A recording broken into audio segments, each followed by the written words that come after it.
control computers now have primary control of critical vehicle functions.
Hello tất cả mọi người. Chúc mọi người một ngày thứ 6 cuối tuần thật là vui vẻ nha. Uầy, tôi cũng vừa mới chạy về xong. May là vẫn kịp. Còn 1-2 phút đấy, nhưng mà tôi bấm like luôn tại vì tôi thấy cái này nó đếm xong rồi tôi thử reload lại một lần nữa. Ok, vẫn chưa có. Hôm nay chúng ta sẽ ngồi xem cái livestream giới thiệu chương trình đặc biệt giới thiệu phiên bản 1.4 này nha. Đây, thể con mouse của tôi nó bị ngốc rồi mọi người ạ. Nó không mở máy nữa, chắc là ngày mai kia tôi phải sửa lại. Ủa đây rồi. Ok. Để tôi bắn cái khung chat lên đây đã. Chắc là tôi đâu nhỉ? Rồi. Nhạc hơi to. Đây, tầm này chứ nhỉ? Hy vọng series rerun để lấy E2 à? Tôi chưa nghĩ là tầm này nên rerun cho lắm. Nhưng mà cứ để xem thế nào. Tại vì Honkai Star Rail thì nó cũng không giống như là Genshin Impact. Có thể chúng ta sẽ có rerun sớm.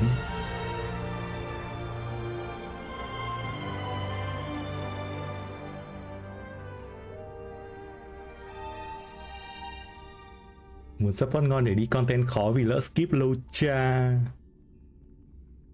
Cái mic của tôi nó hơi bị to quá. Tôi cho nhỏ xuống xíu nhá. Tầm này nhá. Tầm này nhá, ok. Muốn support ngon để đi content khó vì lỡ skip lâu cha. Quang là gì. Ui, banner sau chúng ta có cả 5 sao mới còn gì nữa. Phiên bản 1.5 á.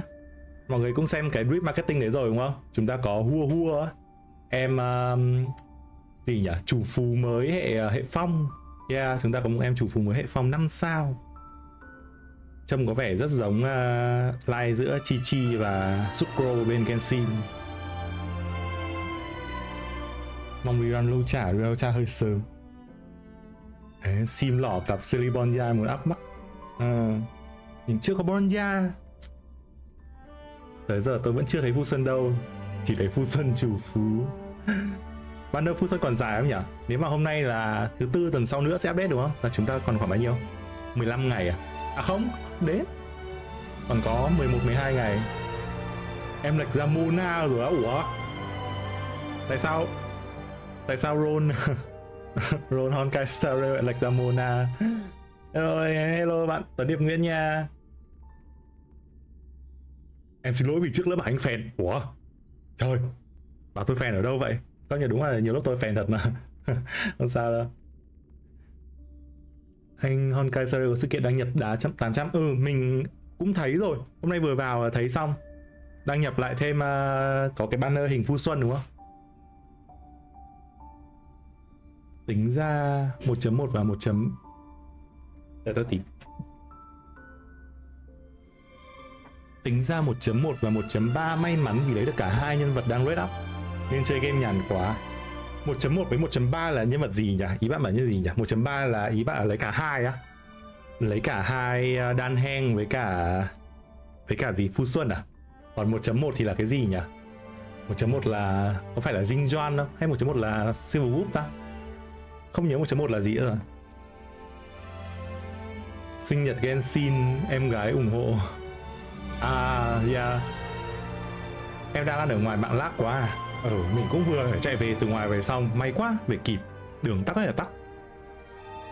May mà còn tạnh mưa rồi chứ không còn tắc nữa. 1.1 là Dinh Doan với Silver Whoop. Có đủ bộ đấy thì ngon. 1.0 Red Bull khủng khiếp. 1.0 do chúng ta kiểu có quá nhiều ngọc ánh sao để roll ấy. Một là giao luôn phu xuân, hai là bỏ 4 sao hệ hỏa 1.4. Tôi cũng muốn có em nữa. Chứ là tôi không có chủ định roll bất kỳ một nhân vật nào cho lắm.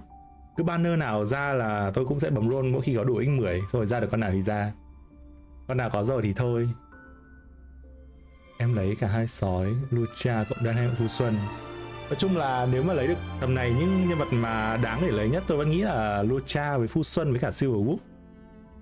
Mấy nhân vật đấy về sau mình kết hợp với các đội hình khác ok. Chứ roll DPS thì cứ thấy xa xa DPS. Nói chung là DPS cũng được, nhưng mà cảm giác roll như nhân vật support sẽ thoải mái hơn, dùng được lâu hơn nữa, bền. Vừa đi làm về trăng rằm to chẳng biết tôi cũng vừa để ý xong. Hôm nay Trung thu mà, hôm nay đúng Trung thu mà. Anh em ngồi đây xem hết thì chắc là cũng giống tôi rồi đúng không? Kế hoạch Trung thu của chúng ta là là ở đây thôi. 1.0 là series Dinh Doan, 1.1 là Lucha Silver Whoop, 1.2 Black Kapka. Đây rồi, bắt đầu chưa? Tối rồi. Buổi trường Tết này được mang tới cho bạn bởi công ty hành tinh hòa bình. Không có sắp à? Tôi phải sắp cho. Thế thì tôi sẽ sắp cho các bạn nhé. Ôi, tôi tưởng stream trên YouTube là sẽ có sắp, nhưng mà hóa ra không phải à? Đây rồi. Ây da. Bé 7. Không có sắp nhỉ? Không có sắp, tôi không thấy có sắp. Không có sắp mọi người ạ. Hay là tôi còn đến F5 nữa không nhỉ? Thôi nhá, không kệ nhá. Tẹo nữa đến đoạn nói linh tinh thử F5 sau nhá.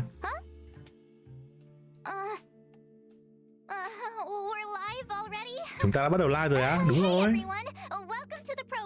Xin chào tất cả mọi người. Cảm ơn nhà tài trợ chúng ta là công ty hành tinh hòa bình. Tôi là host của các bạn, Mark 7.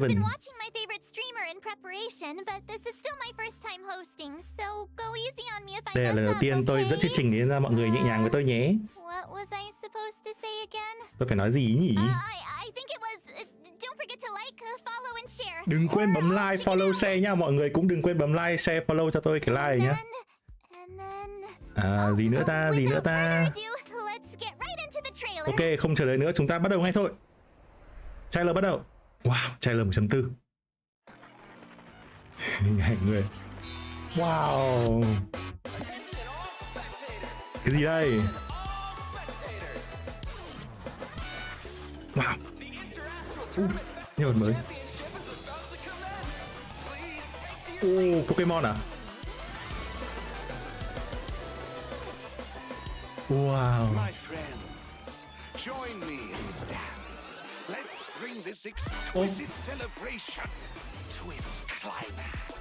Dịch nha anh, mình sẽ dịch nha. Đây là chắc là tôi nghĩ đây là sự kiện nhỉ? À không, đây là nhiệm vụ cốt truyện chứ.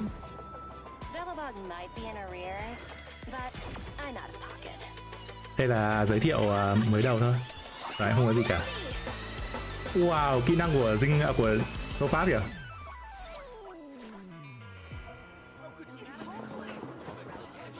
Bonja. Rồi gặp lại Bonja, Zepat. Đủ rồi.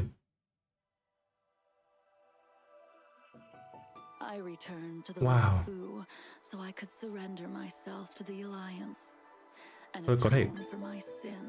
Tôi quay lại Lofu để tự giao nộp bản thân và gặp lại những người đồng đội cũ. Đây sẽ là lần cuối cùng bạn nhìn thấy tôi. Ủa? Không được.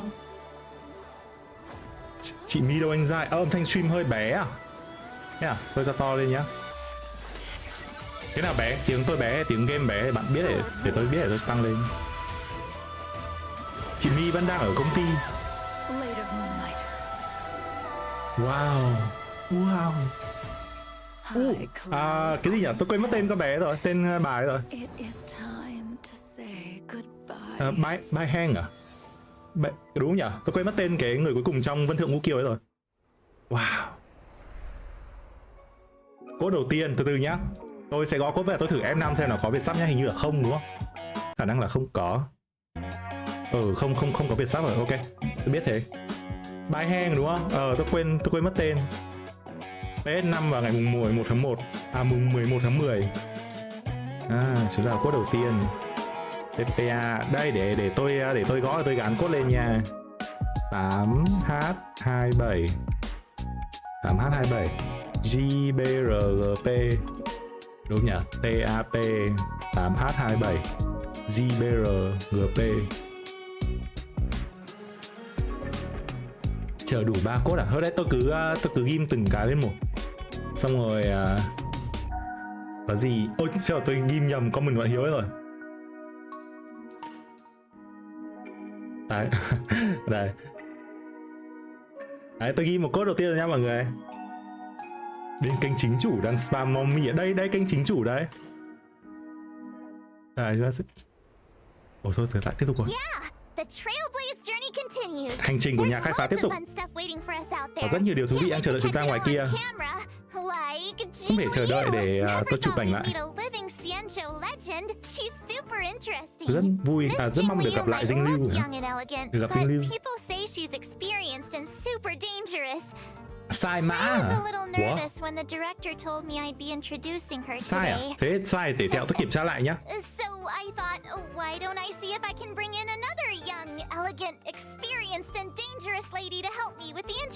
Có thể theo tôi kiểm tra lại sao? Tiếp theo chúng ta sẽ chào đón Miss Himeko, hoa tiêu của đoàn tàu Astro. Wow, Marge, is that how you see me? I'm very flattered. Tôi rất là vinh dự. Himeko, you're here already? Himeko, cô ở đây rồi I à? walked in just as someone happened to be calling me a young, elegant, experienced, and dangerous lady. Ôi, danger.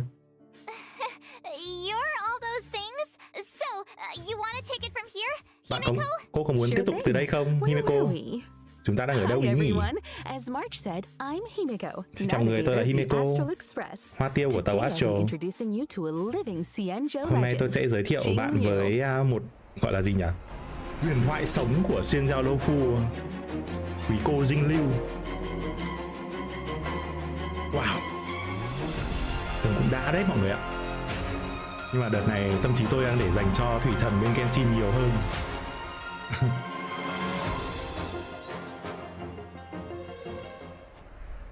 Ever since I first caught sight of her in Yenching's tracking entries, Jingliu, I was hệ completely hooked. băng hủy diệt, cái này chắc anh em cũng biết hết rồi.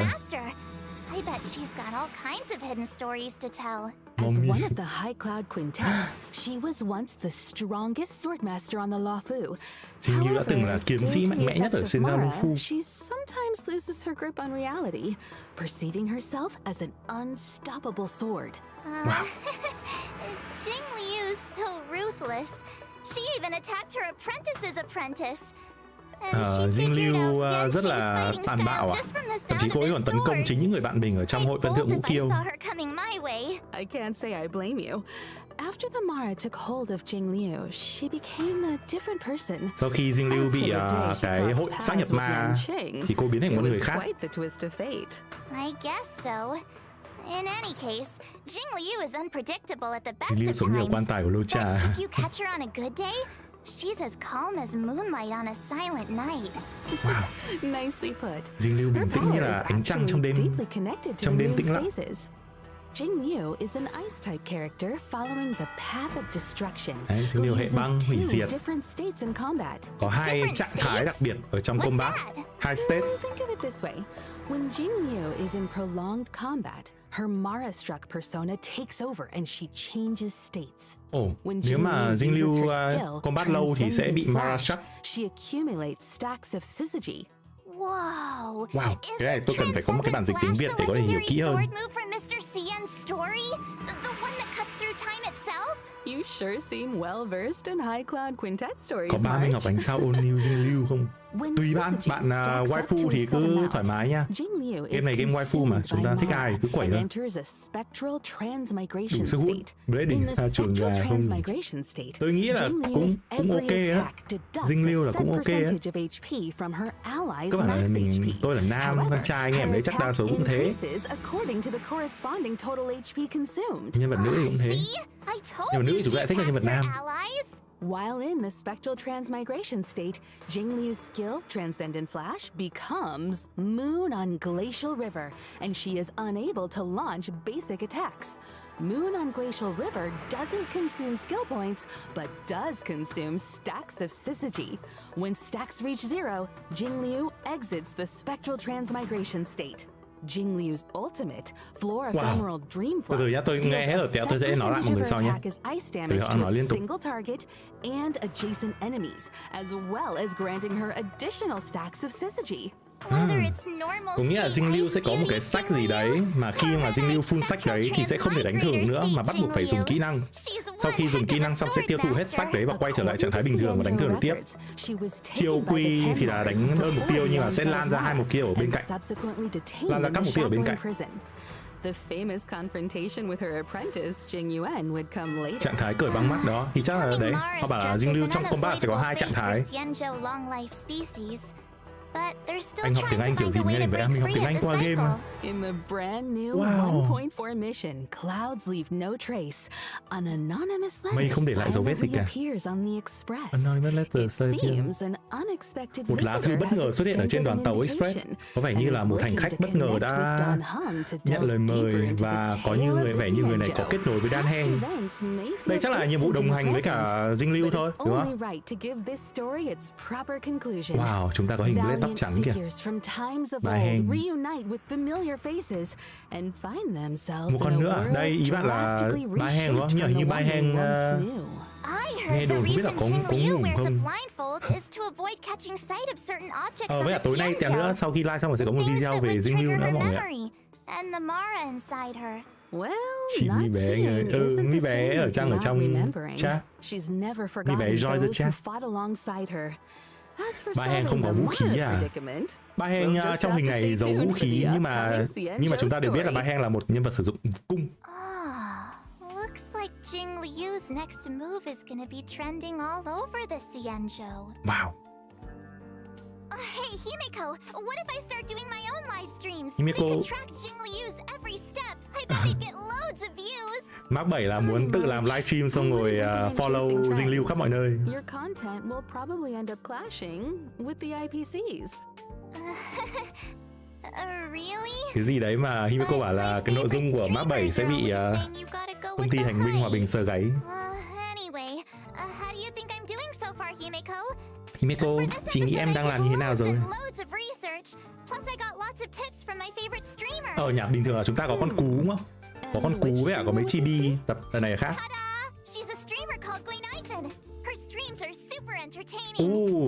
Nó đang nói đến là cái con nhân vật 4 sao mới Gunafen cũng là một streamer. You haven't? She's on the Xianzhou too. How about I know, I'll tell you all about her. Giờ chúng ta sẽ đi vào màn giới thiệu về Gunafen, nhân vật 4 sao mới. Có video phân tích hai nhân vật 1.4 không anh? Có nhá. Chiều nay, tối nay là có, sau livestream này 8 giờ là trên kênh là sẽ có nha. Wow, 4 sao. Tôi thích 4 sao ở bên Honkai Star Rail hơn, tại vì 4 sao bên Honkai Star Rail nó cũng có phát ảnh chiếu nộ bình thường. I've never heard anything like it. I subscribed straight away. It was meant to be. Her attire is very Xianzhou, but it feels like Đi về she's các not ca được from the không? Loth Không rõ nhưng mà She's not hư from vô any chắc là of đi the chung được với nhau thôi đúng không? ships. I think her real name was Guinevere or something. Tên thật là Guinevere. Anyway, Gui means fine wood, Nai means to exist, and Fen means fragrant. Su Shang came up with it for her. Fragrant là She's her mùi hương à? bestie. What lovely Mùi hương imagery. gỗ cháy à? I know. Tên con bé này có nghĩa là như Plus, thế. if you think about it, Guinevere and Guinaifen do sound kind of similar if you say them a few times, Nhưng mà right? tên con bé này lạ đấy. We might want to steer clear of wordplay, Con bé Marge. là Guinevere. I heard the Mùi Xianzhou hương is gỗ she's cháy fine phảng for phất. that. Wow. Uh-huh? Seriously? Xianzhou culture is vast. Phải là chốt and banner rồi hả anh? profound. Chúng ta chuẩn bị có There's banner still này. much to learn. Chắc là sau When nốt Nathan says that giới thiệu nốt Su Topaz Shang là is sẽ có only banner thôi. schooling her on local culture and customs. Su Shang is as Xianzhou as it gets. I feel like everything I learned about the Xianzhou I learned from them. Live streaming. Mấy con này đúng kiểu mấy con lân ở trong Trung Thu ấy nhỉ? Mấy con ở trong cái hình của Gunafen. When Ifan seems like a girl of many talents. She Nhưng mà is. lại ra sau Trung Thu. Although I feel like she Theo mainly nguồn thông tin uses khớp them thì to Phase impress 2 her à? bestie. Did you know that Queen Ifan is actually a street performer? Dùng Not ngực to đập mention tàn she's đá. also super talented Dùng on the ngực đập tàn đá là do battlefield. cái sắp nó bị Queen lỗi. Ifan is a fire type character following the path of nihility. When using her skill, Blazing Welcome, Queen Ifan launches firecrackers, Kỹ năng sẽ ném dealing firecracker. fire damage to her target and adjacent enemies with a chance of inflicting burn. Chiêu E là đánh lan nha, có khả năng là gây hiệu ứng thiêu đốt. Her basic attack, Standing Ovation, also has a chance of inflicting enemies with burn. Đòn đánh thường cũng có khả năng gây thiêu đốt. I'm curious. Why firecrackers exactly? Gui Ifan says that in Xianzhou legends, artists use firecrackers to fend off scary beasts. In return, Trong the truyền thuyết của Trung nobility Quốc đấy supported the là artist người xưa sử dụng pháo financially. hoa để xua đuổi Gui các quái vật Ifan cũ. is just continuing the tradition, and friendly locals are only too happy to support her. Funnily enough, her talent is called Patreon benefits. Hay là When thiên Gui phú. Ifan is on the battlefield Đúng and nhỉ? an enemy sustains burn damage, there's a chance they'll enter a fire kiss state. Fire Kiss is stackable and limited to a set number of turns. While in the Fire Kiss state, enemies sustain increased damage. Which reminds me, I think Wayne Ifan livestreamed a battle Ồ, có once vẻ là đi được với cả too. Kafka mọi người ạ. Tại vì Gunafen nó có một cái nội tại là khiến cho kẻ địch bị thiêu đốt. Và khi mà kẻ địch bị thiêu đốt càng nhiều thì cái đam sát thương nhận thêm vào càng nhiều. Dealing fire damage to all enemies. Chiêu nộ là gây sát thương hỏa lên tất cả kẻ địch. Những ai mà đã bị đốt rồi sẽ nhận thêm sát thương nữa. Nói chung là bộ kỹ năng thì rất là ổn đấy, nhưng mà là với 4 sao thì không biết là sẽ mạnh đến mức độ nào. Gunafen này mà 5 sao thì chắc là kinh khủng luôn, nhưng mà là 4 sao thì tôi cũng chưa chắc. I think she violated the platform's fire safety policy. Oh. Không có dinh lưu chi bí. Không có dinh lưu chi bí. And I can see Rồi why you're đi so với fond of her. Kafka. Yeah, có vẻ đi với Kafka được. Cool, isn't she? I'll message you the link to her streams right now. Sometimes she Topaz à? even Chuẩn bị sends có gifts Topaz to tiếp her theo rồi. fans. Hey, Lan đúng rồi, check chiêu this quy out. là có Lan. Scale Gorge spring water, clear and tasteless, rich in calories. One sip, you just saved yourself a meal. Actually, I bought some 5-liter Scale Gorge spring water during Gwen Ifan's last stream. When Gì you're đây? watching her stream, Bác Bảy đang you quảng cáo cái gotta gì be mọi người ạ? ready to grab the deals. They're awesome. Wait a minute, March. If that's the case, those bottles of Scale Gorge spring water in the Express's storage room, you bought all of those? Yeah, Nó phải what xinh thế about nhỉ? them? Interesting. Cái animation cũng mượt đấy. Just the other day, Welt was telling me about Oh, his new chibi healthy zing. lifestyle habits. Apart from exercise, he's been drinking 8 glasses of water a day. Strangely enough, he's gained a little weight. Guess it must have been... So Mr. Yang was drinking the... It's getting late, Himeko. We should get back to the show. The next person we'll be Tiếp talking theo chúng ta sẽ about có is Topaz. Topaz. Yay! Không, thực ra tôi cũng thực ra nếu mà Topaz với cả Dinh Lưu tôi sẽ thích Dinh Lưu hơn. Actually, I don't know either. But Topaz là ai? the director said that Ta không Topaz biết. works for the IPC. She Mà even knows that presenter, Albert. đạo diễn nói là Topaz sẽ làm việc cho công ty hành tinh hòa bình. He can introduce Topaz. À, sẽ có một người khác giới thiệu Topaz. Albert? Albert, con cú à? Albert. Ố, đây rồi. Ồ kìa, vẫn không có Dinh Lưu Chibi. Good afternoon and good evening. I'm your good buddy Albert. Why did our art style No, change? đang xem cái kia hay hơn đúng không? Đang xem cái animation kia xinh hơn. Next, allow me, Albert, a professional Mà hình như đây là lần đầu tiên nhìn thấy map 7 chibi vậy. To introduce to you my guest and Nhưng mà Himeko đang là hình phản chiếu đúng không? Không phải là Himeko ngồi ở đấy. Thôi, đây rồi, chúng ta có Topaz đây rồi. Ui, cái phần ở bên cạnh hông của Topaz cũng bị khoét ra đấy. Wow, đáng yêu thực sự.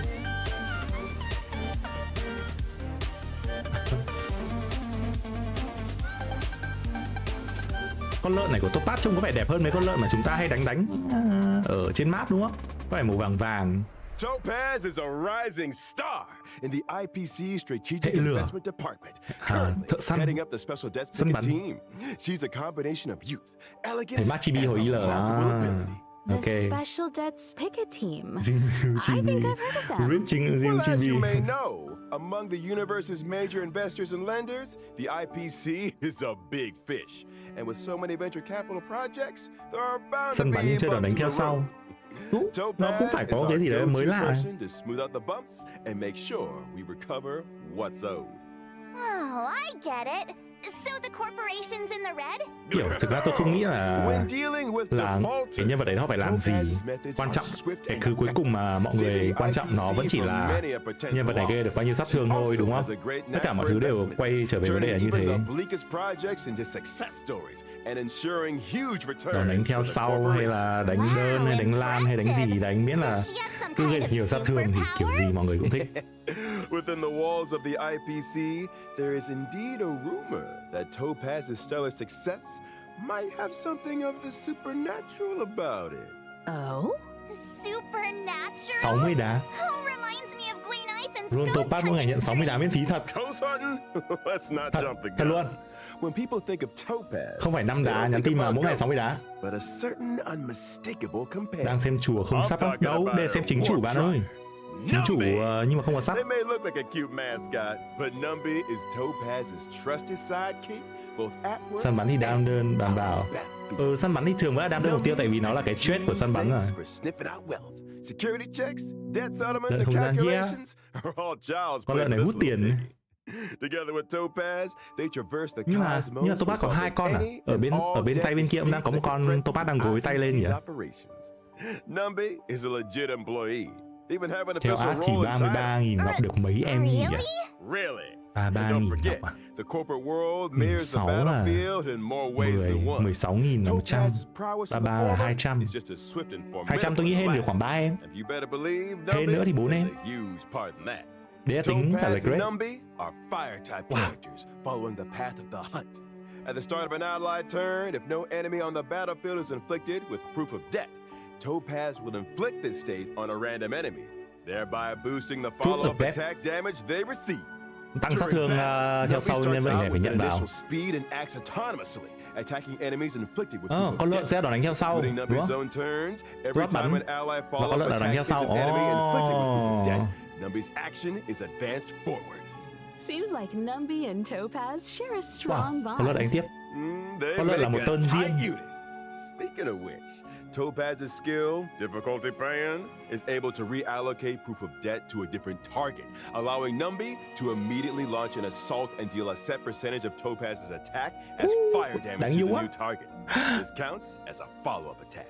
Topaz's ultimate, turn a profit, cái chiêu E cũng là tính là đánh theo sau. Enter the Windfall Bonanza state.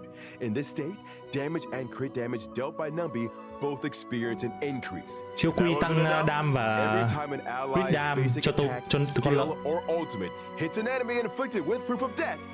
Numby's action is additionally advanced forward. After Numby launches a set number of attacks, this effect is dispelled. Nói chung là tất cả dinh lưu là sẽ làm quên, phải bảo dinh lưu Topaz chứ.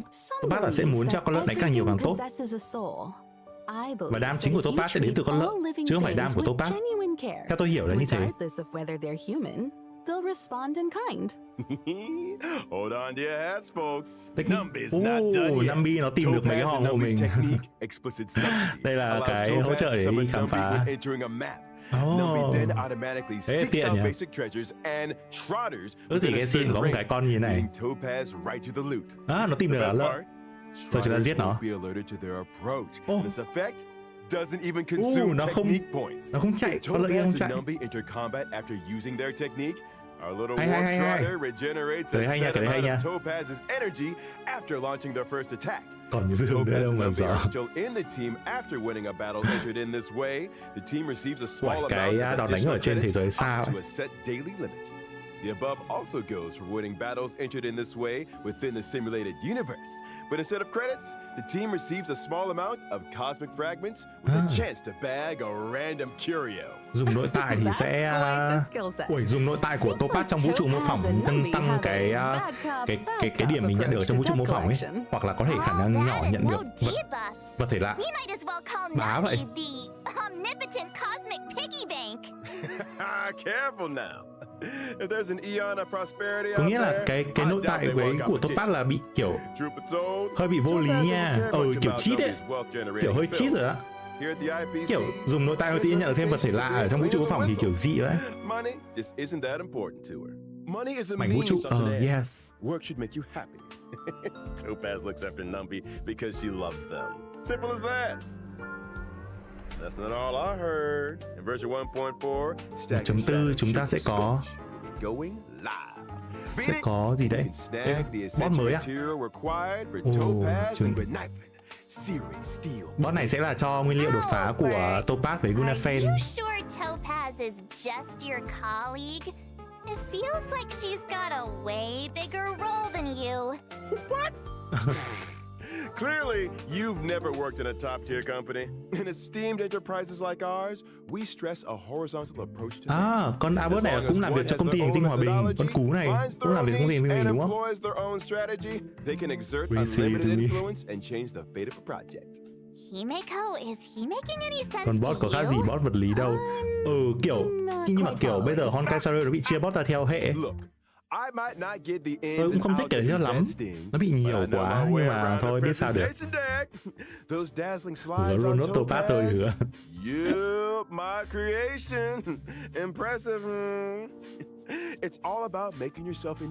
Coi cốt truyện thì Albert làm cho bộ phận truyền thông. Topaz làm cho đa cấp à? How's it hanging, Owly? Hi viewers. Có Mono Hỏa, Himeko, Topaz, sói. That's my name. Nhà khai phá. Ủa? Sói á? Chúng ta có Himeko này, Topaz này, em Gunnafen luôn với cả nhà khai phá. Sao lại không có healer? Chưa có healer này hệ hỏa. Nice to meet you too. Phố bà cử chi à? What brings you here? A while ago, we received an investment application from the Interastral Peace Bạn Asataka vẫn đang mong dinh lưu chibi. IPM's presenters want to expand the program's reach. As such, the corporation sent Chúng ta có con lợn chibi luôn đấy. Nhưng mà vẫn chưa thấy dinh lưu chibi đâu. Director Topaz, I'll show you my expertise right now. So without further ado, let's unveil version 1.4's eagerly awaited 5-star characters. During the first phase of 1.4, the character event warp, gentle eclipse of the moon, Trailblazers can acquire the limited 5-star character Jingliu. And during the second phase of 1.4, 2 character event warps will become available. In the character event warp, Sunset Clause, Trailblazers can obtain the limited 5-star characters Topaz and Numby. Meanwhile, in the character event warp, Butterfly Unsorted, the limited 5-star character Zila will be making a return. Cho biết cả 4 sao, 5 sao luôn. Forgot to mention, the 4-star character Gwennyfen will also be a part of Ôi, Silly Run. Shit, Silly Run banner phase 2. It's Zila. Feels like forever Thật since we thật last luôn saw ạ. her in Phần này đã rerun rồi ạ. Characters aside, Vãi trưởng. we're also eagerly anticipating version 1.4's Sớm nhỉ? 5-star light cones. At 1.4's first phase light cone event warp, the drop rate of the 5-star light cone, I shall be my own sword, will be boosted. It's that sword-wielding beauty again. Phase 1 là chỉ có mình dinh lưu thôi, phase 2 là sẽ có. Moonlight without her blindfold, amidst all those flowers. Quite the sight. Unforgettable. Meanwhile, Nón đôi à? Đây chúng ta chuẩn bị xem second phase đây. Warps, the drop rates for the 5-star light cones, worrisome blissful, and in the night will be boosted. Wow, Topaz is so lucky Banner to be chung. surrounded by so many cute fluff balls. Banner riêng. Can we get one for the Express, Himeko? Oh, please. Banner vũ khí riêng mọi người ạ. 2 banner nó ánh sáng riêng nha, chứ không phải là banner nó ánh sáng chung nha. Ok, tôi nghĩ cái này hay này, thế này hay hơn này. Ôi, thế thì cái này tôi thấy là hay hơn bên Genshin rất là nhiều. thật sự luôn. Vẫn là 75% chúng ta ăn được rate. Mà thích ai luôn, thích luôn gì luôn cái đấy. Cái này tốt hơn định chuẩn, cái này tốt hơn định chuẩn nhiều. Định chuẩn là bạn chỉ có 35% thôi. Cái này là 75%, thứ bạn muốn roll. Khác nha. Absolutely not. I'm the star of the IPM. Wow. Được nhỉ. Được đấy. Thật sự. Giữa Honkai được đấy. I was wondering, how did you trừ 3 củ. Cái này ngon hơn định chuẩn, cái này ngon hơn định chuẩn nhiều. Định chuẩn được có 35% thôi. Đây vẫn là 75% trúng rate. Lại phải hiến 3 bịch máu.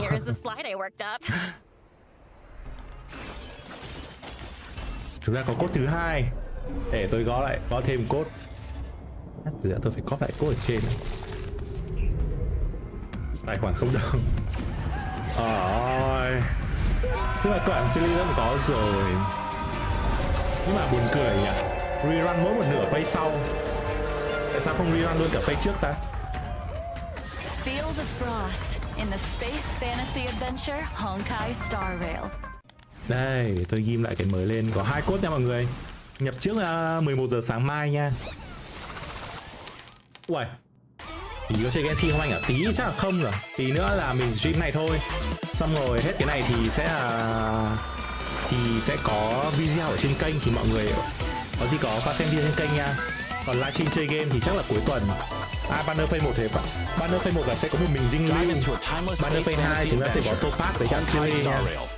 Wow. Chơi gì rerun rồi. It's great you could take time out of your schedule to be on the show. You must be pretty busy. Ký ức hết, riêng hết, bỏ cũng được. Rerun ngại luôn đẹp à. In fact, me and my team are heading out nha, to ok nha, business đây on nha. Eurilo 6 very soon. Taking part in today's program was a nice change of pace for me. Oh, really? Eurilo 6? We've been there. So, is this a debt collecting trip? Cái này là sẽ nói một chút về cốt truyện. Topaz bảo là mình đã đến Giao Lưu 6 rồi, hành tinh Giao Lưu 6. Looking forward to seeing you all in Belobog. Huh? How did you know about that? Preliminary research is crucial for the smooth progression of any project. Our data collection lead informed me about a significant site on Eurilo 6 known as the Pillars of Creation. A memorial symbolizing centuries of Belobogian chúng ta sẽ có một khu vực mới mọi người ạ. Out of respect, I intend to pay a visit there with a few colleagues. Colleagues? Oh, where are my manners? Let me introduce them. Senior staff, team leader, grunt, field personnel, and grunt, security personnel. They look pretty slick, but I can't help but wonder. Tại sao Topaz lại gọi mấy cái người đấy là đồng nghiệp nhỉ? Đồng nghiệp của Topaz lại là cái địch à? Nghe lạ nhỉ? Sao anh Đức không đứng cạnh mấy em vợ à? À không được. Giờ mà chỉnh lại là bị mất stream. Không được. Lần sau livestream này có khi tôi phải xếp con mắt của tôi ra ngồi cạnh bên này. Người ta ấy đòi nợ. Vác cả đội đến đòi nợ luôn à? You know, I've heard all about the achievements of the Astral Express. Quái mới, đúng rồi, chúng ta có quái mới. Map mới, quái mới. Was a lady of unparalleled beauty and talent. It was a pleasure to meet you at last, Miss Himiko. Another reason for coming on the show today? I hope I lived up to your expectations. Ai cũng thích gặp Himiko. Các ca cũng thích gặp Himiko. Next time, let's tôi cũng thích gặp Himiko. Meet up in person. I'm sure we can make that happen. Once your work in Belobog is done, perhaps you'd like to drop by the Express. Wow. Himiko bảo là khi nào Topaz xong việc ở dưới Belobog xong có thể lên tàu Express để gặp mặt trực tiếp. Wow. Hỏng hai chị được gặp mặt. Get a room? What does that mean? As another gesture of the corporation's goodwill, I'd like to introduce a brand new event không đổi được cái gì à bà? Không đổi được cái gì cơ? Em không thích Himiko vì không muốn nghe bài. Video game brand Ethereum Wars is set to unveil an offline fan event event chính của chúng ta. The Interastral Tournament Festival. Ethereum Wars? What's that? Think of it as a holographic video game. To secure a spot in the grand final. Có nghĩa chúng ta sẽ tham gia event này, event chúng ta sẽ tham gia một giải đấu. Giải đấu này giống như kiểu là chúng ta giải đấu kính thực tế ảo ấy. I'd venture to guess they're much like Numby here. digital replicas of creatures designed to serve as combat companions. Right you are, Miss Himiko. Chúng ta sẽ điều khiển mấy cái nhân vật kiểu này ạ, chứ không phải là người chơi. Am I right in assuming that the aim of this event is to analyze Không, the tôi để ý là suitability không thấy có chiến kỹ hay không có gì cả. Đánh thường này, cũng không lên điểm chiến kỹ. Không hiểu để đấy làm gì. Pokemon Go. Tôi phải ở giống Pokemon. We've also set up victory zones in different locations. Đây là sân khấu chính này. Station, Eurolo 6, and the Xianzhou Luofu. Sẽ có nhiều map khác nhau. Defeat the championship contenders in each victory zone and complete the hyperlink challenges will be greeted with tranh cử vô địch mà toàn thấy trẻ con. Also worth noting that ether spirits, both allied and enemy alike, are classified into 3 types. Có 3 loại. Humanoid and aberrant. In combat, these types have a cyclical relationship with each one countering another. Chắc là có đây, sẽ có 3 cái loại giống cái vòng tròn ở phía bên đây này. Có 3 thể loại này và nó sẽ counter lẫn nhau. Không có cái nào là mạnh hơn cái nào cả. Có nghĩa chúng ta phải sắp xếp team để đánh counter lại. Nhưng mà vì offline tôi nghĩ là chắc cũng dễ thôi, không khó. Which can be developed to boost their combat prowess. Bọn Honkai series nó có kiểu mã hóa chữ rất hay nhá. Có nghĩa đây, cái này bên trong khi chúng ta chơi game cái chữ nó sẽ không lằng nhằng kiểu này, đây là chữ tiếng Anh. Nhưng mà vì đây là đang livestream họ che đi, họ để cái chữ lằng nhằng kiểu đấy. Pokemon. Sự kiện này có nghĩa không? Mình không nghĩ là sự kiện này sẽ miễn đâu. Sự kiện này sẽ cho chúng ta cái để ghép di vật này, cho hộp bánh sao các thứ. Tôi không nghĩ điều này sẽ vinh viễn. Just curious. A reminder to our esteemed contestants. Numerous players from across the universe will be partaking in Ethereum Wars. As you progress, new opponents will be revealed. Sẽ có rất nhiều kẻ địch mạnh từ khắp mọi nơi tham dự. Exhibition matches await, where you might end up face to face with some unexpected opponents. And should you rise to the occasion and overcome the interastral tournament festival challenges, you'll receive IPC sponsored eligibility for một nhân vật miễn phí. 4-star character. And there you have it. Chúng ta được chọn một nhân vật 4 sao miễn phí. Ethereum Wars. Hope you all have fun. Đúng không? Remember to treat your combat companions kindly. I've got a meeting to get to. Bye for now. Huh? You're leaving so soon? Chọn 1.4 đúng không? Đúng, hình như là Over to you and Albert. Keep up the good work. There will be a year-end bonus for everyone when we roll out the new project. Tôi bắt đi rồi. Nhường chỗ cho dinh lưu trắng. Take care now. Stay safe out there. Lần đầu tiên tôi nhìn thấy con chibi này đi vậy. There's some maintenance on the express to attend to. Hope to catch you all soon. Thanks for all the help, Himeko. See you soon. Wow, Himeko cũng lóc bọc rồi. Are they gone? Gone? Topaz and Himeko. I think so. Họ đi chưa? Topaz và Himeko? Tôi chắc không. Yes, take a look for yourself. See? Wow. Told you, all gone. Nobody here but me. Tất cả mọi người đã đi rồi, không còn ai ở đây, ngoại trừ tôi. That's relief. Skin mắc 7. Skin mắc 7 chắc? Gifts. If you ask me, Topaz is just abusing her position to engage in a personal pastime. Huh? Topaz's personal pastime? What's that? Personal pastime gì à? Nhưng mà nói chung là Obed bảo là Topaz lạm quyền. The specifics of this event? Let me think. I got it! So Topaz's personal pastime is hunting. Duh? Hunting? Miss March, Xấu luôn what dinh lưu. gave you that impression? Chibi. Kiểu này dễ là không có dinh lưu chibi rồi. Isn't that right though? I'll show you. This event is all about sneaking up slowly and then... Hey! Whoa. Slow down a second. Topaz's pastime is cuddling creatures, not hunting them. Ôi nhà đáng yêu thật sự ấy. Cái cá xảy mượt kinh khủng ấy. Grabs her pets and cuddles the heck out of them. She's got hundreds at her company apartment. Huh? Did you say hundreds? How does she have the space? Well, her company apartment is an ecological starship. Meanwhile, my favorite butt's in his studio from the 2020s. Topaz lives it up in a giant starship over at Bonja gánh nguyên đống nợ của... đúng rồi. Ở đây lý do sao Bonja đau đầu ở đoạn đầu cutscene đúng không? Ở cái trailer đầu tiên đúng không? Bonja sẽ phải người gánh nợ. First off, during the 1.4 release, the Planar Infinity event is making its debut. Herta và 3 thành viên khác của hội thiên tài đã làm một vài biến đổi nho nhỏ đến vũ trụ mô phỏng, nhưng mà thật không may là họ đã mess up một chút. Tất cả các dòng code bị spaghetti. Chúng ta sẽ có một cái cục mới để đi. Lại cái gì đây? Lại phải học chuẩn bị học rồi mọi người. Công nhận là cái này họ làm chăm chỉ thật á. It's true. The spanners in question cause the simulated universe's blessings and curios to multiply. As such, in Planar Infinity's ordinary plane challenges, trailblazers can obtain some wonderful buffs. Wow. For example, Cái búp Nguyễn 4 sao hay cái gì nhỉ? Tôi vừa nhìn nhanh quá rồi chưa kịp nhìn. oh wow! Đấy à? See what I mean? Tôi thấy cái nghĩa được mà. Following an ordinary plane challenge, trailblazers will enter Herta's manic plane with their buffs in tow.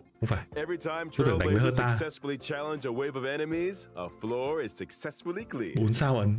As floors are Vũ trụ cleared, mô phỏng ghê xí nữa. trailblazers will face off against increasingly difficult enemies until Quan trọng là cái này sẽ cho chúng ta có nhiều nguyên thạch hay không, nhiều ngọc ánh sao hay không thôi đúng không? Cho nhiều như là vũ trụ mô phỏng đáng có chuẩn bị đi tôi đi ngay. Don't panic, Ms. March. As long as trailblazers obtain as many buffs as they can in the ordinary plane challenges, they'll be able to face down the manic plane with full strength. Trust me, in the simulated universe, anything is possible. Really? Wow, 4 sao này, thật sự luôn ạ. I promise, trailblazers, it's a walk in the park. Mà hình như lúc nãy họ nói là các cái này có thể cộng dồn được, có nghĩa là bạn có thể nhận được 2 cái giống nhau đúng không? Nhận được 2 cái chúc phúc giống nhau.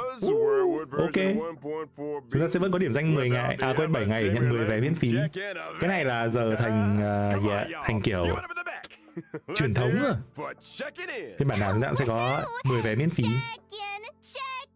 Also in 1.4, we'll be welcoming in a story replay feature.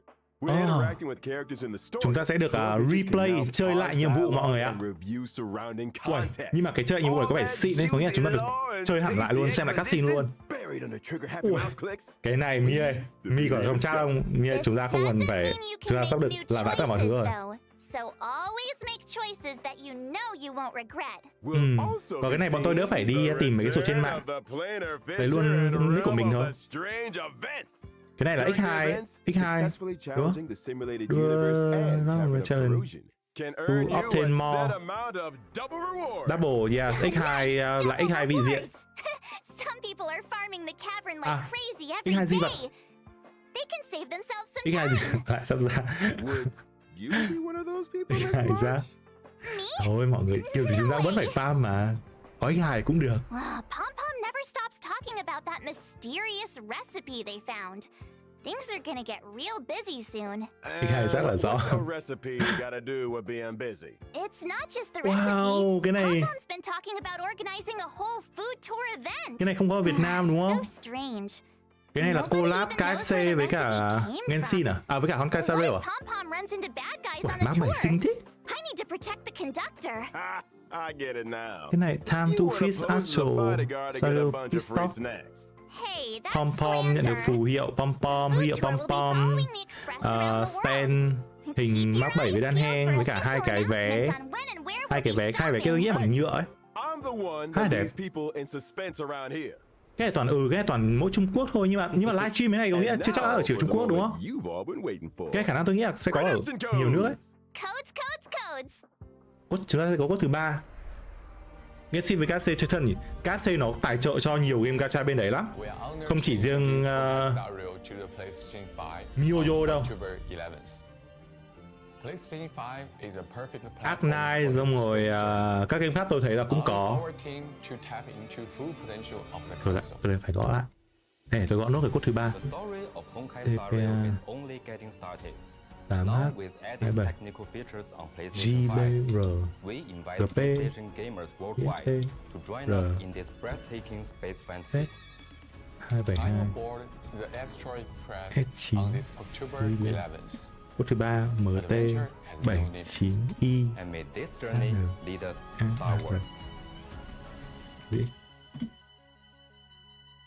Cây ngọt vừa có thông báo ở Hồ Chí Minh. Ồ, ngon. Nghĩ ra Hồ Chí Minh chúng ta vẫn có thể gọi là order về được. Ô kìa, không có skin mắc 7. Không, vẫn còn. Tôi mới là người nên đóng chương trình lại chứ. Xem mắc 7 có gì bất ngờ chúng ta không nào? Còn điều gì mà hot chính của chúng ta muốn nói không?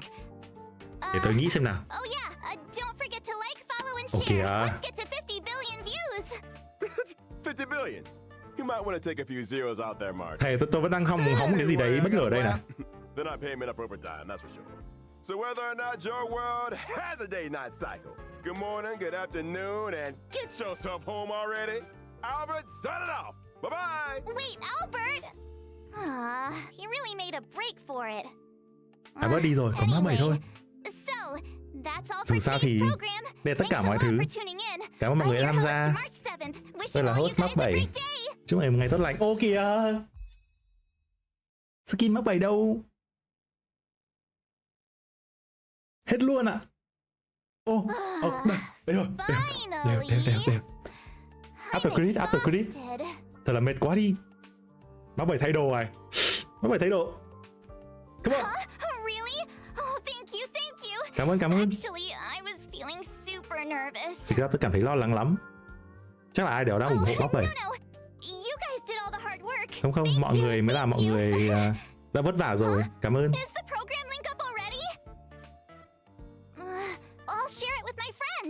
Tôi sẽ chia sẻ nó với bạn bè của mình. Này, ông có thấy stream của tôi không? Ông nói là ông sẽ tham gia. Link đây nhé. Tôi vừa chia sẻ với bạn đó. Nhớ là hãy xem tất cả mọi thứ đấy. Tôi sẽ kiểm tra đó. Chết rồi. Ô kìa.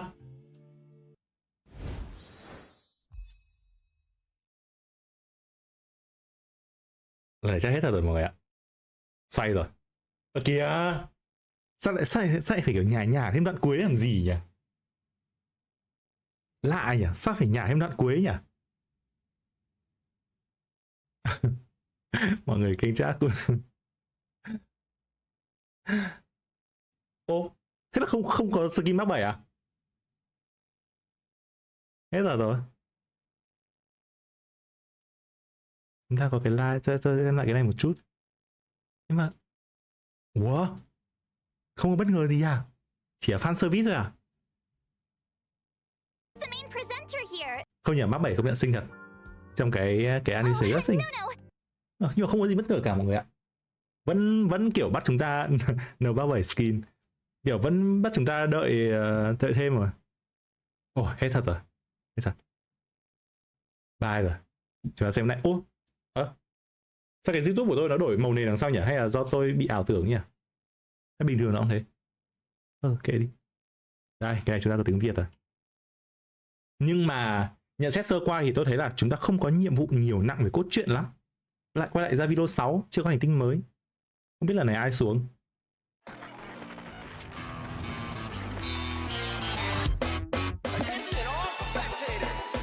Tớ sẽ lại một lần nữa.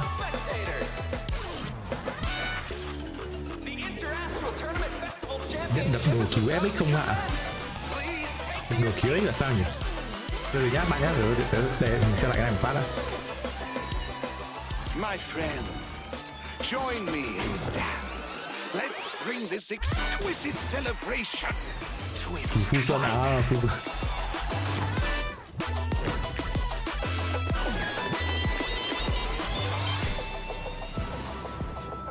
Billabong might be in arrears, but I'm out of pocket. Hả?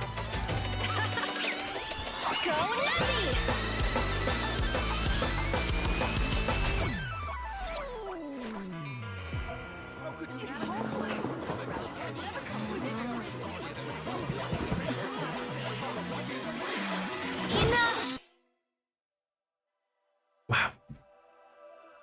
Hơi ồn nè. I returned to the Lawfu Cái gì hơi ồn so ta? I could surrender myself to the Alliance and atone for my sins. Wow, Dinh Lưu bị bắt. This will be the last you see of me. Maybe có thể thôi. Đàn hàng này.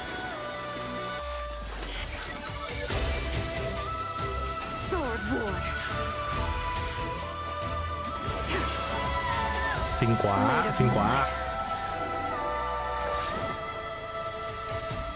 High Cloud Quintet. It is time Wow, to cái này nó cutscene không nhỉ? Có đánh nhau với Blade ở đây thật không nhỉ? Cái cutscene đấy. Cái đấy là cutscene trong game đấy. Cái mục flex anh ơi á. Còn flex gì nữa? Tí flex con new billet của anh đi à? Con new billet của tôi mọi người đợi chủ nhật nhé. Chủ nhật tôi flex con new billet nhé. Hôm nay tôi muốn là live bây giờ anh em mình ngồi nói chuyện thôi, bàn tí thôi, xong rồi kẹo nữa chúng ta xem video GameLab, còn live chơi game thì tôi sẽ tối mai, tối ngày kia. Tối mai tối kia tôi sẽ đúng rồi, tối mai chắc là mình phải chơi chứ, để còn làm nhiệm vụ Genshin mà. Tôi chưa chơi một tí gì nhiệm vụ Genshin 1.1 luôn, thề.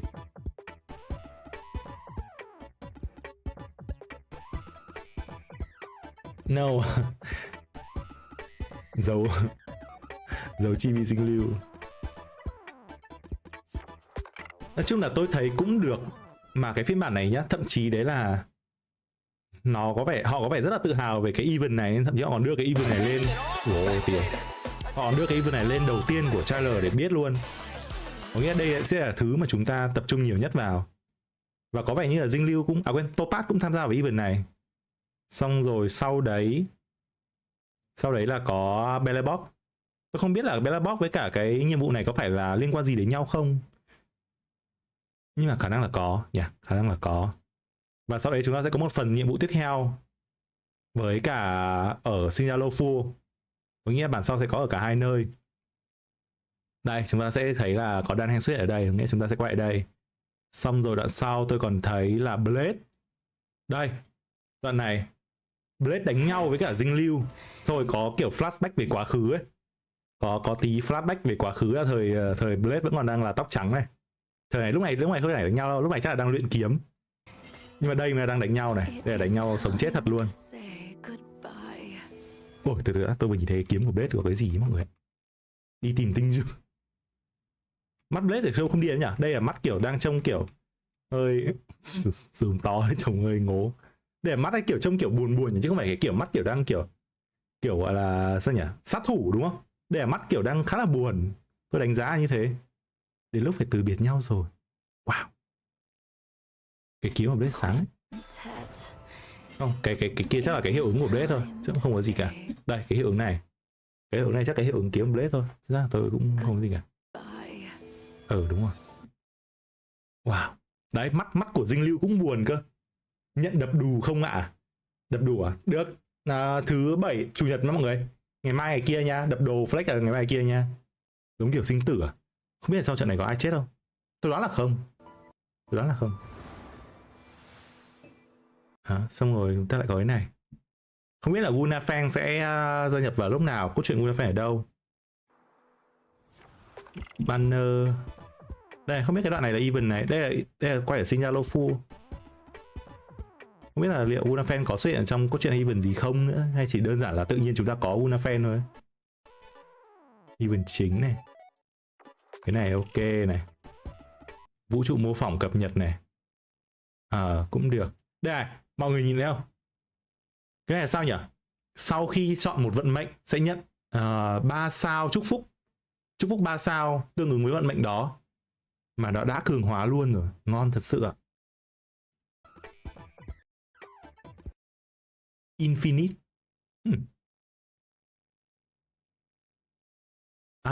Đây này. Mọi người này, cái này có nghĩa là chúng ta đã từng có cái vật thể lạ rồi, chúng ta đã có cái túi này rồi. Sau đấy chúng ta nhặt thêm một cái túi này nữa. Thế là cộng dồn hiệu ứng với cái túi trước, dâng cao khả năng nhận được các vật phẩm sau khi phá hủy đồ đạc, và gấp đôi phần thưởng sau khi nhận chúng. Nâng cao khả năng các đồ vật có thể phá hủy được xuất hiện và sau đó nhân đôi phần thưởng nhận được khi mà phá hủy chúng. Wow.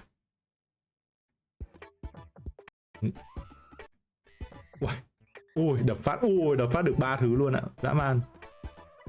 Ok. Nói chung là cái này phải ra mình xem được, tại vì cái này nó không cho mình xem quái không? Nghĩa là không biết là quái khó mức độ nào, như kiểu cái kia là tập trung vào con đàn côn trùng thì mình biết. Nhưng mà đây có vẻ là không có đàn côn trùng hay gì cả, nó chỉ là một cái hành tinh bình thường thôi. Nói chung là cũng được, để tôi xem đây, tôi cũng khá tò mò về cái này. Đấy là chúng ta sẽ có chúc phúc level 4. Màu trông đẹp vãi trưởng, màu của Mark 7 luôn à. Wow. Mark level 29 á. Mark level 10%. Ok. Tôi cũng hiểu rồi. Hôm nào thì mấy cái này phải ra phiên bản chính thức mình mới trải nghiệm được. Chứ giờ cũng hơi ấy. 66 có thể là để bên sao. Wow, nói chung là được. Tôi thì về cá nhân thì tôi hóng một phiên bản có nhiều cốt truyện hơn, đi tiếp hơn, nhưng mà chắc chắn rồi, nó cũng giống như Genshin thôi. Chúng ta cứ chơi vài phiên bản có gì nhỉ? Có cốt truyện xong thì chúng ta sẽ những cái phiên bản tiếp theo là sẽ là sự kiện thôi, kiểu đảo táo vàng hay là event gì đấy để kiểu câu giờ, rồi đợi một năm tiếp theo mới có cốt truyện tiếp. Anh Đức ơi, sắp tới có video phân tích livestream 1.4 không ạ? Có nha, Mi làm nha. Lao lực cấp 10. Tôi bắt trong cốt truyện lớn cả đa cấp à? Cho mẹ ăn vả. Nghề của tôi bắt mà. Nói chung là tôi thấy ok. Tôi thấy được. Không biết là cốt truyện là sẽ nhiều nào, tại vì cốt truyện ở đây cảm giác họ giới thiệu sơ sơ quá. Mà khả năng nhá, tôi dự đoán là cốt truyện này cũng sẽ ngắn. Tương tự như là cái cốt truyện chia tay đám tang ở phiên bản 1.3 ấy. Nghĩa là thực sự chúng ta sẽ không có gì nhiều. Cái phần này cũng sẽ chỉ một phần nhỏ gặp lại dinh lưu thôi. Tôi không nghĩ là sẽ có quá gì nhiều chi tiết ở đây đâu. Và trong trailer này tôi còn chưa nhìn thấy Locha một lần nào đúng không? Locha không hề xuất hiện trong trailer này. Nên là không biết là họ sẽ nối tiếp cái đoạn từ lần cuối mà trong cái cutscene mà Locha đến gặp mà Dinh Doan, xong rồi mang cả dinh lưu đến, là đoạn đấy nối sang cái đoạn này là kiểu gì. Mong là sẽ có nhiều cutscene để giải thích rõ ràng hơn.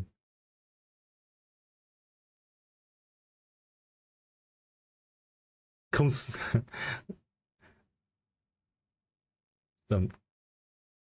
Chị sói đẹp quá rồi trời. Với cả một cái vụ nữa, cái này mình phải xem lại cái livestream mới biết được, đấy là chúng ta có rerun nha. Nếu bạn nào lúc nãy chưa kịp hay là không để ý thì chúng ta nó không cho mình xem lại. Sự kiện phát trực tiếp là chúng ta sẽ có banner rerun. Và điều tuyệt vời đấy là banner rerun vũ khí tách riêng, chứ không như Genshin là định chuẩn xong rồi chọn 1 trong 2 rồi bla bla bla. Đây là vũ khí tách riêng. Tuyệt vời. Rerun Sileas rerun ở phase 2 cùng với cả Topaz. Có nghĩa là phase 2 gọi là cực kỳ nhiều á. Phase 2 chúng ta vừa có Topaz nhé, vừa có Gunafen nhé, 4 sao mới nhé, xong lại vừa có cả Silly rerun. Nghĩa là phase 2 sẽ rất là nặng về roll viết các thứ. Trong khi phase 1 thì chỉ có mình dinh lưu thôi. Có nghĩa là họ cũng rất tự tin là dinh lưu hoàn toàn có thể gánh được toàn bộ cái banner phase 1 luôn. 1.5 dinh rerun là nếu mà với đàn này thì chắc là như vậy rồi. Chắc là với đàn này thì tiếp theo rerun sẽ là dinh rerun rồi. Nhưng mà không biết là liệu họ có thay đổi gì không. Thực ra với ít nhân vật như thế này thì mình nghĩ là cũng chẳng có thay đổi gì cả. Phiên bản tiếp theo chắc chúng ta sẽ có rerun dinh rerun thôi với đà này, với kiểu này. Chà, cái banner nó ở đâu ta? Không, banner phải trước khi Topaz xuất hiện chứ đúng không? Cái thể cái banner nó chỉ hiện lên đúng một tí ấy. Mà giờ nó không biết là tôi tua thì bao giờ mới dính nữa. Đây. Banner phase 2 chúng ta còn có cả Luca và Susan. Luca ok, banner này có cái Luca với cả Gunafen ok, tại vì banner này là có hai hư vô. Gunafen là hư vô hệ hỏa, Luca là hư vô hệ vật lý. Tôi thấy banner này là ai mà đang có cấp ca thứ có thể roll thêm banner này ok này, lấy thêm cung mệnh, lấy thêm nhân vật. Wow, xinh đẹp thật sự.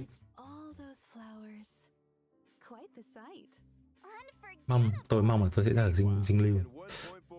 Dinh lưu phase 1 luôn ạ. Dinh lưu phase 2 chúng ta còn tích được thêm nhiều hơn nhỉ. Dinh lưu mà phase 2 ấy là tôi cũng có thể sẵn sàng là tôi không bấm roll topaz đâu. Tôi sẽ roll dinh lưu. Dinh lưu ở phase 1 là chúng ta có tinh Jun này. Ok. Tinh Jun Sampo với Chinh Chê. Chinh Chê, quần què. Không biết cho tinh Jun đấy có phải hin gì không ta? Mong là không.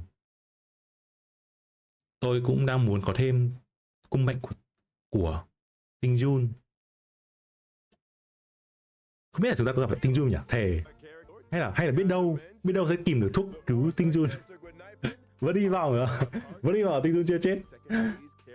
Cặp đôi tàu phát y đuổi Yula, Aaron Rich. Đúng rồi, còn thủy thần với Genshin nữa. Nhiều thứ thực sự luôn á. Tàu phát thui à? Thì nếu bây giờ roll như này thì dinh lưu nó ở phase 1 rồi. Thì nếu mà roll trượt dinh lưu thì chắc chắn là chúng ta sẽ đều sang roll topaz thôi, đúng không? Còn gì đâu. Topaz thì cũng ngon, nhưng mà nếu được lựa chọn, bảo bây giờ có 2 con này 5 sao chọn đi, chắc chắn tôi sẽ chọn dinh lưu. Yes. Chấn hủy diệt. Không biết cái chấn đấy chỉ số nào nhỉ? Tôi chưa có một cái chấn hủy diệt 5 sao nào ngoại trừ cái chấn trong shop. Nhưng mà cái chấn đấy không hợp với cả Blade hay là... Chắc là cái chấn đấy khả năng sẽ không hợp với cả dinh lưu. Liệu hợp với dinh lưu không ta? Tôi phát thủ heo phi. Yes. Tôi phát có khả năng là mấy con heo đấy đến gần nó không chạy nữa chứ. Hay phết. Chấn của Topaz nhìn đáng yêu phết nhỉ? Cái chấn của dinh lưu tôi thấy nhiều người đăng rồi, nhưng mà đây là tôi nhìn thấy cái chấn của Topaz đấy. Có mèo này. Đang chơi với cả cái đồ chơi con mèo. Ui. Feedback. Chấn của Topaz là free feedback mọi người ơi. Ảnh chân của Topaz này miễn phí. Không, có phí nhưng mà yeah. Xinh thật sự. Xinh. Thiết kế ok, đỉnh đấy chứ. Không được. Tôi phải nhịn mọi người ạ. Tôi phải nhịn. Bên Genshin sắp tới còn thủy thần nữa. Thủy thần. Sống chết phải roll được thủy thần. Tôi bắt người tốt. Chắc chắn là người tốt ở dinh lưu cũng tốt mà. Dinh lưu cũng tốt. Ai cũng tốt hết. Silly cũng tốt này. Không biết giờ anh em nuôi các bạn nào bảo vẫn roll Silly đúng không? Không biết là tầm này liệu Silly có còn hấp dẫn để roll không? Nhưng mà tôi nghĩ là chắc là ai không có thì sẽ thấy vẫn thấy hấp dẫn đúng không? Có rồi thì với các bạn là một người sở hữu Silly thì tôi thấy Silly cũng ok. Nhưng mà sẽ không phải lựa chọn ưu tiên của tôi. Ví dụ như giả sử bây giờ tôi chưa có Silly thì chưa chắc tôi đã nhất thiết là phải roll Silly khi mà run ngay tức đâu. Tại vì bây giờ cảm giác Silly các cái content trên cao thứ nó không nhanh bằng hay cũng không thoải mái bằng các nhân vật khác. Nếu bây giờ mà bảo đánh giá Silly tôi sẽ thấy là Blade hay là Kapka hay là tôi sẽ chọn Blade hoặc Kapka hơn. Chắc vậy. Nhất là Blade. Thể Blade là con OP vãi trưởng. Đi bình thường cũng khỏe mà đi vũ trụ mô phỏng cũng khỏe. Tông Topaz vẫn dễ ngon, dễ build à? Tôi chưa biết là build Topaz hệ lửa đúng không? Chắc là dùng bộ lam lửa thôi. Mình chưa có Silly và mình xin chê luôn à? Có người sẽ có người chê, có người không chê. Tôi không chê, tôi chỉ bảo là kiểu sẽ tầm này với cái content hiện giờ đang có thì có những lựa chọn khác tốt hơn là Silly. Nhưng mà đương nhiên mà game waifu mà các bạn. Kể cả bây giờ tôi có thích dinh lưu, bây giờ ai mà thích nhân vật nào rồi thì dù người khác có nói gì vẫn roll thôi. Yếu vẫn roll. Có những người ta vẫn waifu cả 4 sao cũng được mà. Không vấn đề gì cả. Silly E2 hay Trấn anh Trấn bạn? Silly Trấn. Silly Trấn ngon hơn. Khi khá ổn yes. Nhưng mà so việc nên lấy E2 không thì nên lấy Trấn hơn. Cá nhân tôi nghĩ là như thế. Và khá chắc là như thế. Tại vì trước tôi cũng xem cái đấy rồi. Đợi mỗi Silver Wolf cũng là một nhân vật rất nên lấy khi rerun. Tại vì cái khả năng tạo ấn của Silver Wolf nó vẫn là OP vãi trưởng.